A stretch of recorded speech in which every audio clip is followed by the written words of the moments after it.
কে তোমার এই সান্ত্বনা দিল যে তুমি আরো 30 বছর বাঁচবা? অমিনকুম মান ইউতাওয়াফা মিন ক্বাবলু, আল্লাহ বলেন আমি কিন্তু বান্দা সকলকে বৃদ্ধ বয়স পর্যন্ত পৌঁছাই না। আমার প্রিয় বন্ধু মাওলানা মোতালেব হুসাইন সালেহী, বাংলাদেশের একজন অন্যতম বক্তা, আলেমে দ্বীন, ওর একটা মেয়ে বাচ্চা হয়েছে আজকে 1 মাস, 1 মাসের বাচ্চা। গত 1 মাস আগে এই মেয়ে বাচ্চাটা অসুস্থ ছিল কয়েকদিন। গত 3 দিন আগে রাত্রেবেলা আমারে বলতেছে ঢাকা নিছে, ঢাকার শ্যামলীতে বড় হসপিটালে ভর্তি করাইছে। আমি বললাম এখন কি অবস্থা বাচ্চার? বললো যে এখন আলহামদুলিল্লাহ অনেকটা ভালো আছে, হাসপাতালটা অনেক ভালো, বর্ণনা দিতেছে আমারে, খুব সুন্দর হাসপাতাল, চিকিৎসা খুব ভালো, ইত্যাদি ইত্যাদি। এই রাত্রে এটা বললো। পরের দিন রাত 12:30 বাজে আবার কল আসছে হে এই মোতালেব মাওলানার। আবার যখন আমি মোবাইল রিসিভ করছি পরের দিন রাত 12:30টায়, ও দেহি কাঁদতেছে। কিরে দোস্ত কি হইলো? কয় আমার বাচ্চাটা মারা গেছে, আমার 1 মাসের বাচ্চাটা মারা গেছে। 2টা ছেলের পরে একটা মেয়ে হইছে, বড় বেশি আদরের মেয়ে হয়েছিল, বাচ্চাটা মারা গেছে। আমি অবাক হয়ে গেছি। অনেকক্ষণ সান্ত্বনা দিয়ে যখন বললাম, হৃদয় বিদারক কথা যেটা, যে আমি যখন তাকে বললাম যে এখন তুই কই, বাচ্চাটা কোথায়, এখন কই তো, ও তখন বলতেছে যে আমি ঢাকা থেকে রওনা দিছি, আমার মৃত বাচ্চা আমার কোলে, আমি বাচ্চাটারে কোলে নিয়ে আসি, আমার বাচ্চা আমার দিকে তাকায় আছে। আচ্ছা ভাবেন তো, 1 মাসের এই বাচ্চা কোলের যেই বাবা, সেই ঢাকা থেকে লাকসাম পর্যন্ত আসছে, এমন মৃত বাচ্চা 1 মাসের কোলে নিয়ে এই বাবার কলিজায় তখন কেমন অবস্থা হয়েছে? ইউসবিহুর রাজুলু মুমিনান ওয়া ইউমসি কাফিরান। কসম খোদার ভাই, আল্লাহর নবী বলছে, পরিষ্কার বিশুদ্ধ হাদিস, সকালবেলা থাকবে মুমিন, সন্ধ্যায় হয়ে যাবে কাফের। ওয়া ইউমসি মুমিনান ওয়া ইউসবিহু কাফিরান, সন্ধ্যাবেলায় থাকবে মুমিন, সকাল হতে হতেই হয়ে যাবে কাফের। ইয়াবিউ দীনাহু বিআরাদিন মিনাদ দুনিয়া, আল্লাহর নবী সাল্লাল্লাহু আলাইহি ওয়াসাল্লাম বলেন, সামান্য দুনিয়ার লোভে অসংখ্য অগণিত আমার উম্মত নিজের ঈমান বিক্রি করে ফেলে, ঈমান বিক্রি করে ফেলে। আল্লাহ আমাদেরকে হেফাজত করেন। এজন্য বয়স্ক বাবা আপনাদেরকে বলি, আপনাদের কাছে অনুরোধ করি, আপনারা আপনাদের স্ত্রী, সন্তান, ছেলে মেয়ের, পরিবারের সদস্যদের ঈমান, আমল, নামাজ, রোজা, বন্দেগী, হালাল হারামের নজরদারি করে। খাট, পালং, সোফা, ফার্নিচার এগুলো এমনিই হবে না, এগুলো এখন পৃথিবীতে কোনো অবাক কিছু না। টাইলস চিনে না এমন পাগলও নাই, সোফা চিনে না এমন পাগলও এখন আর পৃথিবীতে না। আমি শুধু শুধু এই সোফা, খাট এটি কেউ দেখতো না, এটি প্রত্যেকের ঘরে আছে, আঙ্গাল কাঙ্গাল হয়ে দিছি। ফ্রিজ সবার দরকার, এটা একটা নিত্য প্রয়োজনীয় জিনিস, এটা আর এখন কোনো শৌখিন জিনিস। বাংলাদেশের যে গরম, এখানে এসিও এখন নিত্য প্রয়োজনীয় জিনিসের অন্তর্ভুক্ত। এইটাও আর এখন শৌখিনতা নাই, এত প্রচন্ড গরম। অতএব প্রয়োজনীয় এই জিনিসপত্র কোনো না কোনো ভাবে প্রত্যেকেই ব্যবস্থা করছে। এগুলো মানুষের দেখাইয়া শুনাইয়া কোনো লাভ নাই, ভালো লাভ নেই। ইমানের হিসাব দেন, আখিরাতের হিসাব দেন, সেজদার হিসাব দেন, গোলামির হিসাব দেন। আমার প্রিয় সন্তান, আমার প্রিয় নওজোয়ান ভাই, এমন মালিকের নাফরমানি করো না বাপ, এমন মালিকের নাফরমানি মানায় না রে বাপ। তুমি জানো না তিনি তোমার কেমন রব। আল্লাহ যেন ডাক দিয়ে বলে, বান্দা তুমি জানো আমি তোমার কেমন রব? 24 ঘন্টা তোমার অজান্তে, তুমি জানো না, বুঝো না, বলো নাই, আমি রব্বুল আলামিন এমন রব 24 ঘন্টা অস্তিত্বের প্রথম সেকেন্ড থেকে নিয়ে শেষ পর্যন্ত জীবনের সকল প্রয়োজন, জীবনের সকল আয়োজন, হৃদয়ের প্রতিটা স্পন্দন, নিঃশ্বাসের প্রতিটা নড়াচড়া, দেহের পুরা অঙ্গ প্রত্যঙ্গের নড়াচড়া, আমি আল্লাহ যা ঠিক ঠিক মতো তোমার পৌঁছাচ্ছি, করে দিচ্ছি গোটা কায়নাত আমি তোমার জন্য বারবার একবার আলো দিয়ে সাজাই, একবার অন্ধকার দিয়ে সাজাই, একবার রাত বানাই, একবার দিন বানাই, একবার সকাল বানাই, একবার দুপুর বানাই, সপ্তাহ বদলাই, মাস বদলাই, দিন বদলাই, শরীর বদলাই, স্বাস্থ্য বদলাই। ছিলা ছোট্ট বাচ্চা, বানাইলাম শক্তিমান যুবক, আবার বানাইলাম বৃদ্ধ। ছিলা দুর্বল, বানাইলাম সবল। ছিলা অসুস্থ, বানাইলাম সুস্থ। ছিলা গরিব, বানাইলাম ধনী। ছিলা সম্পদহীন, দিলাম সম্পদ। এত কিছু 24 ঘন্টা যে মালিক আমি নিজ যত্নে তোমার করছি।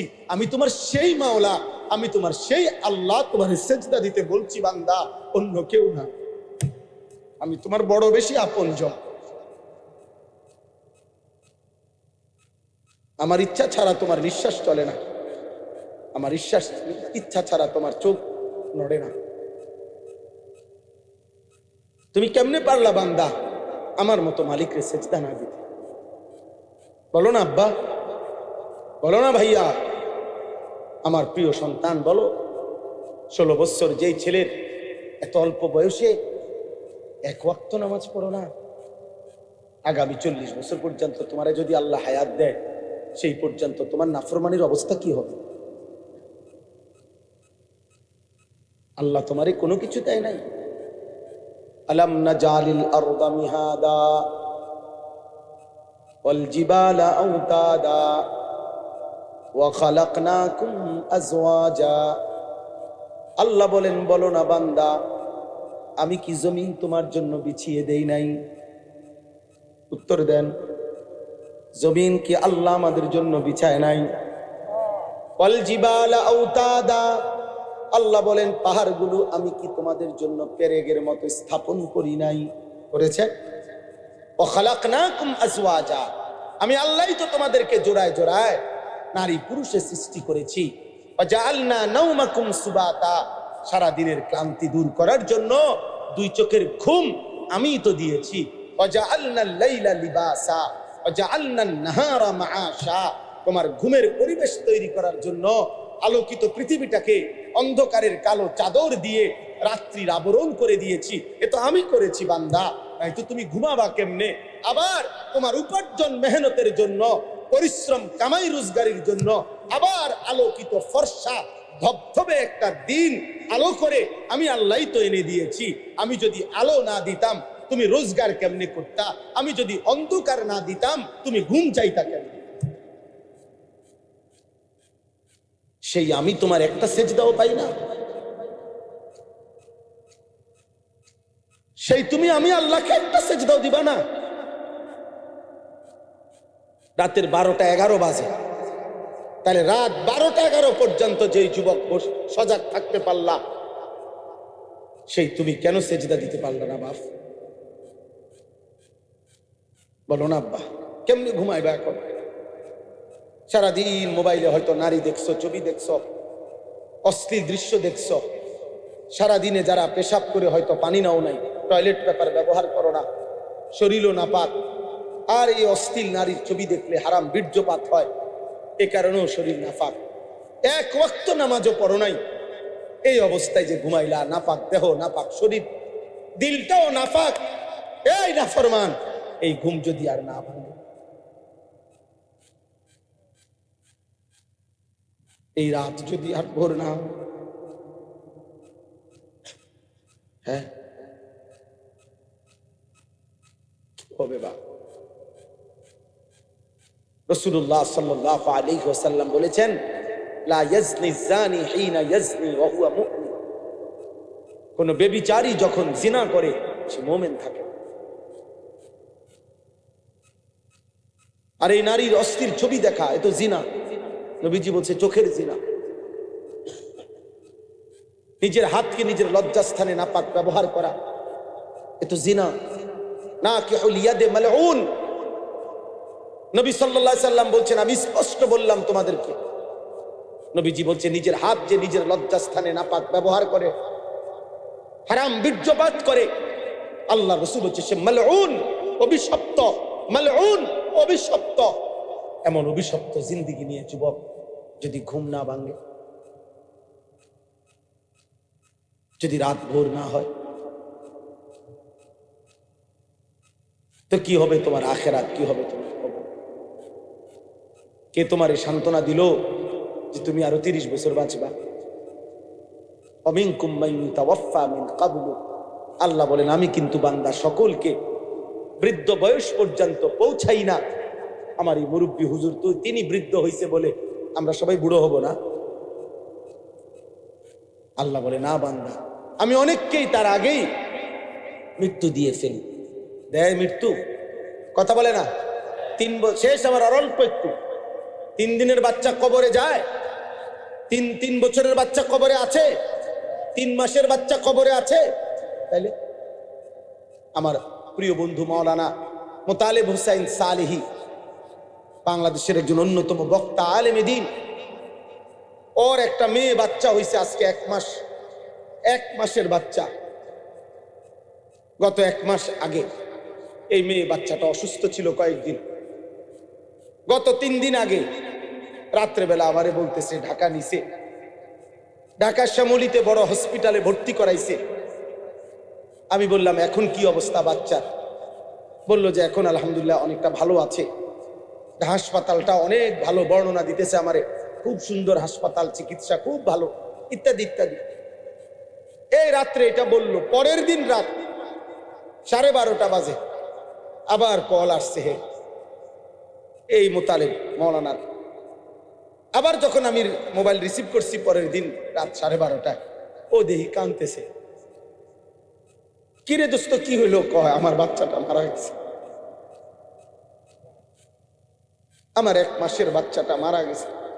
2টা ছেলের পরে একটা মেয়ে হইছে, বড় বেশি আদরের মেয়ে হয়েছিল, বাচ্চাটা মারা গেছে। আমি অবাক হয়ে গেছি। অনেকক্ষণ সান্ত্বনা দিয়ে যখন বললাম, হৃদয় বিদারক কথা যেটা, যে আমি যখন তাকে বললাম যে এখন তুই কই, বাচ্চাটা কোথায়, এখন কই তো, ও তখন বলতেছে যে আমি ঢাকা থেকে রওনা দিছি, আমার মৃত বাচ্চা আমার কোলে, আমি বাচ্চাটারে কোলে নিয়ে আসি, আমার বাচ্চা আমার দিকে তাকায় আছে।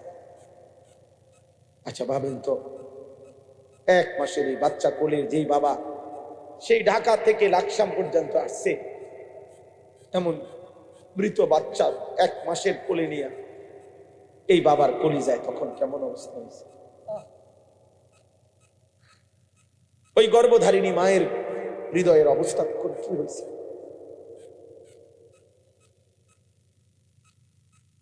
তাইলে বন্ধু আমার, দোস্ত আমার, সাথী আমার, এই মোবাইল নিয়ে তোমরা এমন শুরু করছো কেন? তোমরা কি করছো বাপ? এইভাবে নিজেকে ভুলে গেলা কেমনে? আর এই পৃথিবীর কোনো উপকার না করলা, নিজের এইভাবে তিলে তিলে নষ্ট করে দিচ্ছ কেন? তোমার চরিত্রের অবস্থা কি তুমি জানো? তোমার দেহের অবস্থা কি? তোমার চেহারার হালাত কি? চুল রাখছো মুশরিকের মতো, শরীর নাপাক করে রাখো। আল্লাহ তোমাদের উপরে দয়া করেন, আল্লাহ তোমাদের উপরে রহম করেন। এটা কেমন জীবন আব্বা? 1 ওয়াক্ত নামাজ পড়তে মন চায় না, কেমন জীবন? কোনদিন মালিকের নাম আসে। আজকে আমি মসজিদে জুমার নামাজে আমার জুমার বয়ানের তাফসিরে বলছি, শয়তানকে শয়তান কেন বলা হয়? শয়তানকে শিন তা নুন, শয়তানের মূল অক্ষর, অর্থ হলো 24 ঘন্টা যার প্রতি মুহূর্ত যে হক থেকে, সত্য থেকে দূরে, এই জন্য তাকে শয়তান বলা হয়। অর্থাৎ 1 সেকেন্ড যে নিজে এবং তার অনুসারীদেরকে 24 ঘন্টা যে হক থেকে, সত্য থেকে, আল্লাহর পথ থেকে সরায়া রাখতে চায়, এই জন্য তাকে শয়তান বলে। তাহলে দোস্ত, শয়তানের সিফাত যে সে নিজে এবং তার অনুসারীদেরকে আল্লাহর পথ থেকে 24 ঘন্টা সরায়া রাখতে চায়। তাহলে 24 ঘন্টার একটা দিনে তোমাদের যাদের একটা ওয়াক্ত নামাজের সেজদা জুটলো না কপালে, তুমি কিংবা তোমার আশেপাশের কোনো বন্ধু, তাহলে তুমি তো নিজে এবং তোমার বন্ধুদেরকে তুমি তো যেই পথে পরিচালিত করিলা, এ তো শয়তানের আখলাক, এ তো ইনসানের আখলাক হইতে পারে না, এ তো মানুষের চরিত্র হইতে পারে না। নয়তো একটা 24 ঘন্টার দিন কেমনে পার করে দিলা, যে 24 ঘন্টায় একটা সেজদাও দিলা না আল্লাহরে? একবার মুখ দিয়া আল্লাহ এই নামটা বের হইল না, এত বড় দুর্ভাগা তুই কেমনে হইল না? কেমনে হইল? আমার অস্থিরতা তো এটা নিয়ে, আমার অশান্তি তো এটা নিয়ে, যারে কিভাবে সম্ভব মুসলমানের ঘরে জন্ম নিয়ে ইমানদার মা বাবার সন্তান হয়ে, এটা কেমন ছেলে কেমন মেয়ে যার 24 ঘন্টায় একবার তার মুখ দিয়া তার রবের নাম বের হইল না?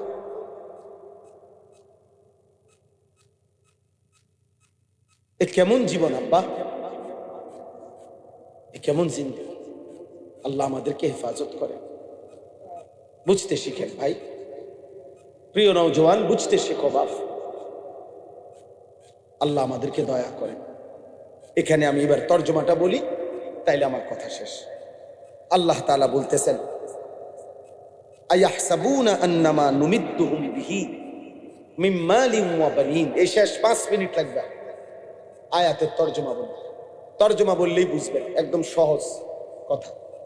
আল্লাহ বলেন, আমার কিছু বান্দা ভেবেছে, কিছু মানুষ ভাবতেছে আমি যে তাদেরকে দুনিয়াতে কিছু সম্পদ এবং সন্তানাদি দিয়েছি, ভাত মাছ চাল ডাল দালান বিল্ডিং, বিবি বাচ্চা স্ত্রী সন্তান, টাকা পয়সা প্রভাব প্রতিপত্তি দুনিয়াবি, এগুলা যে আমি তাদেরকে দিচ্ছি, ওরা ভাবছে নুসারিউ লাহুম ফিল খায়রাত, আমি তাদের উপরে খুব সন্তুষ্ট হয়ে আছি, তাদেরকে আমি কল্যাণের পথে রেখেছি।